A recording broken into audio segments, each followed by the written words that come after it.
Shabbir. I'm the co-founder of Secure.tech along with Suraj, and I'll be speaking about Web3 security by design and its framework.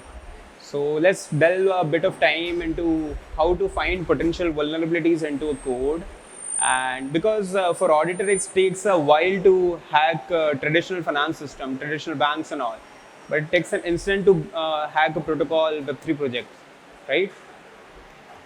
So let's think like an attacker. How would you go? Hello?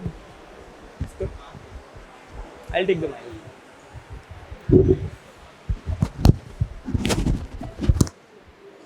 So when auditor go through a code, they usually look into the missing vulnerabilities. What could be potential bug that is in the code? We should think like an attacker. Like if this code is broken, but better than that is how do I break this code? Trace user inputs. Like if there are any gaps, try to find that. If let's say a user input is not validated, try to trace that. Basically, think like an attacker. That's my point. Because usually, there's a misconception when audits are done. I have seen frequently people talking and blaming about when shit hits the fan. They usually blame auditors that and all the even the community, they don't even go into the audit report and say yes, this commit hash is not actually correct one. They've never audited this code. They would just be like, my funds are stolen and it's your fault. So what we should focus is how does this code even work? Intrinsically, we think like, okay, this is a function and this takes X and this does Y. But what we should focus on is how to break the control flow. For example, there's a good fancy term for that, which is called sources and sinks. Sources are basically attacker aggregated data, and sinks are the repercussions. What would happen? Let's say there is a re-entrance attack that happens. So what would be the repercussions of that? That would be sink. And the vulnerability, that would be the source, the aggregated control data. For example, improvise functions in Rust-based chains like Solana, or memcopy in low-code C language chains like Venom. So, and then basically any web application that processes some transactions. So we need to focus how to break the flow in that. One second. Most of the projects in Web3 are trying to meet their roadmap requirements. They want to raise funds. Either they would go just 2-3 weeks before the release for the auditing thing. They would focus on security part at the last after the development. But that's not the approach we should follow, because you're the expert. You know your code well. You know your product well. We are just people who are looking into your code from 2 to 5 days. And you've been developing it for, let's say, years, maybe months. So you cannot expect us to know everything. What we try our best to do the comprehensive work and try to know that what are you intending to do? Did you do it? Did you do it right? That's the main focus. But and our mission is the same. Like most of the projects, as I said, they try to achieve their roadmaps. They have a mission in hand. They might be raising some funds, but what we do is we try to find the intent behind that code, whether your code are actually meeting the requirements. So you cannot be defensive when we are presenting a bug. We are presenting a set of bugs to you. You need to take it intelligently. Yeah, these are the bugs. Your developers might have lacked some ability, and yeah, you need to follow standard while writing the code, because that's easier for you guys to resolve the bugs as well as we for us to track all the bugs, right? So that's there.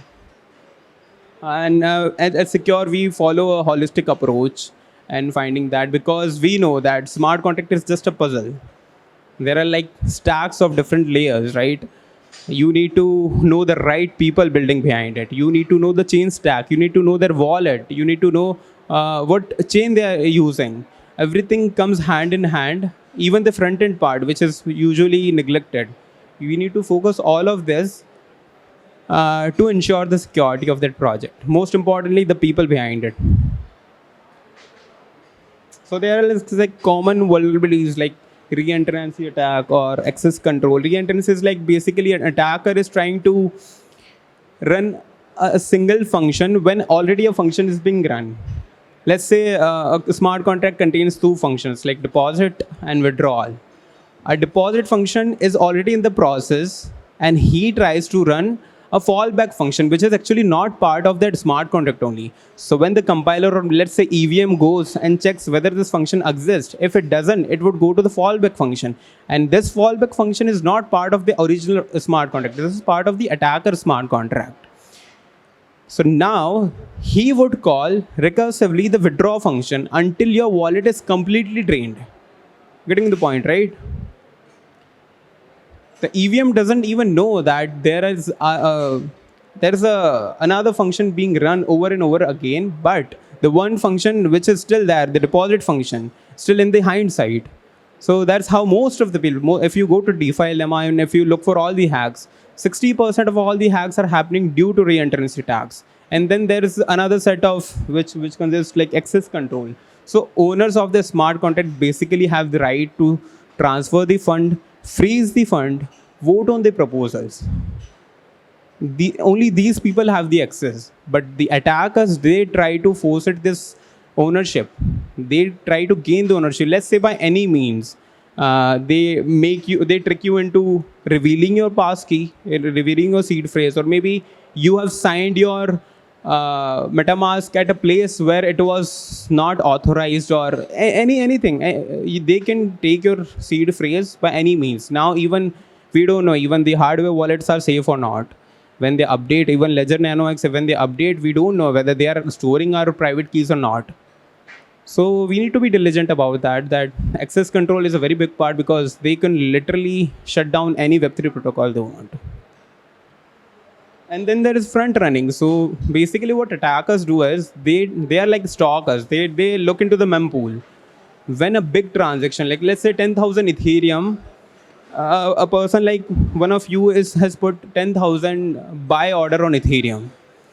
They would look into the mempool. They would try to find what transaction are in the mempool only, and they would try to front run that. Basically, if 10,000 Ethereum are being bought by any of you, they will buy it first and they will sell you at a higher price.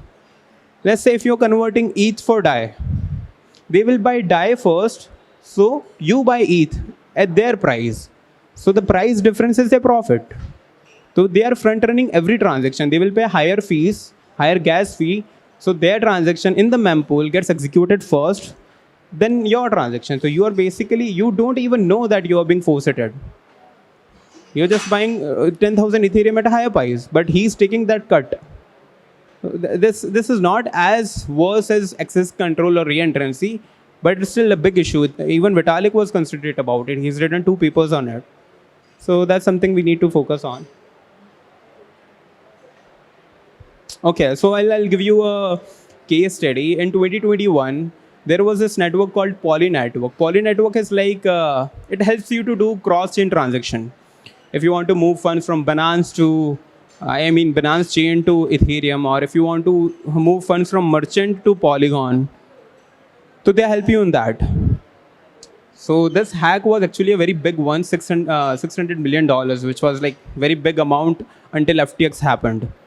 So in 2021, it was a big amount. Now, Poly Network had something called as keepers. What are keepers? Keepers, so there are 2 chains, right? In one chain, there are keepers. Keepers sign the transaction and create a block. Now, users who want to transfer the funds from one chain to another chain, they will take this block, integrate into the destination blockchain's smart contract. And now, the third hero is ETH Cross Chain Manager. They would validate the transaction which was submitted by the user. What happened in this hack was this ETH Cross Manager, they can like this ETH Cross Manager contract could modify the keepers. Now the hackers used each cross manager and made themselves a keeper.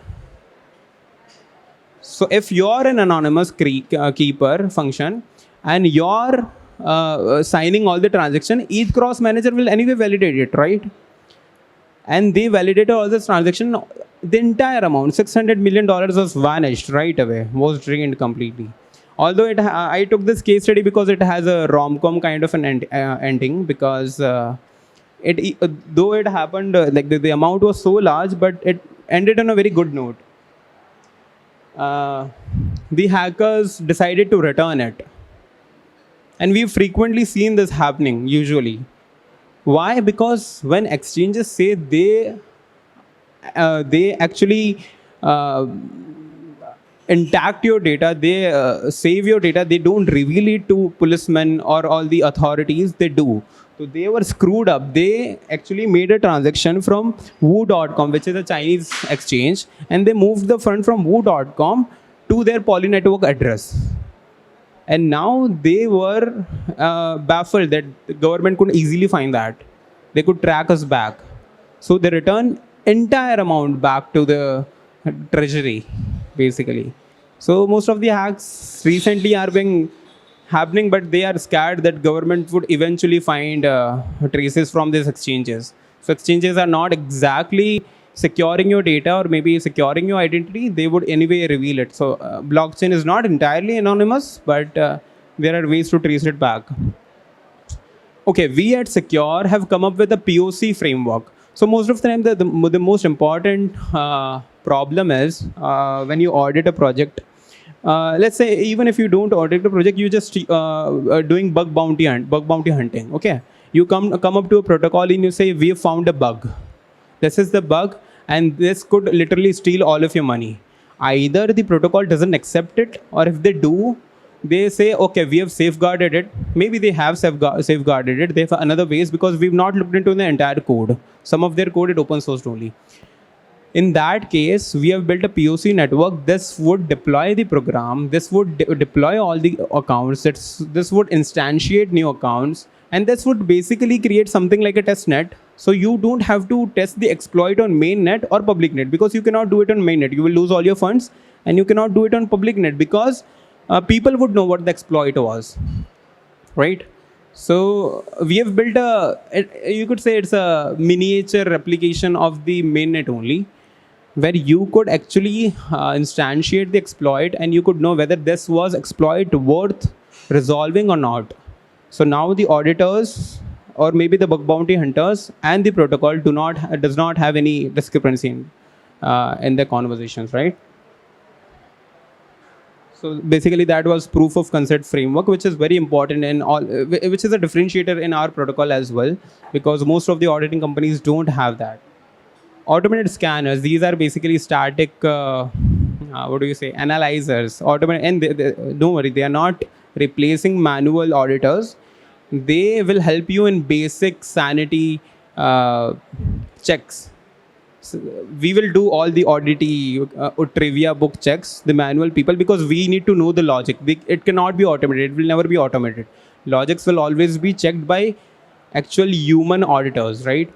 But this would help. This is complementary to auditors as well as the protocol, because it reduces the time, it increases the efficiency, and now you don't you know the breakdown of the audit as well. What were the exploits? It's not like any audited company could come up and charge you anything, because these MFers charge like 100-200K. They are the most expensive people on the planet. Like even doctors in United States are not earning 300-400K, but these motherfuckers after 1-2 audits they earn like 400K. That's that. Then okay, I'll introduce to one of the best tools we've come across. This is for all the auditors out there. He's our cyber guy. Slither has very low false positive. It takes care of most of the vulnerabilities, basic vulnerabilities like reentrancy, self-destruct contracts. So that's there. If you're trying to be an auditor, I'll give you some walkthrough. You should start with CTFs, because most of the auditors started with CTFs only. But these are the tools. These are the VS Code plugins as well that you can use to actually know in an automated way what the vulnerability was. Now this is how the interface of Slither looks like. I don't understand any shit of this because I'm not an auditor. But yeah, there are two more tools. Mithril is a very good tool because it directly scans your bytecode. It is cheap. It is free, exactly. It is free and it is open source. So you can go to their link, I guess. This is the link. And then there is Mythics, which is a paid version of it, which provides a longer, in-depth scans of your code. It does not directly scans your bytecode, but it has a suite. I'll introduce you to some more tools. But before that, if you're very new to Web3, you should. I absolutely love this book, Mastering Ethereum. You should go there. You will know about everything about blockchain, then smart contract, Ethereum, and then the issues it had faced over the years.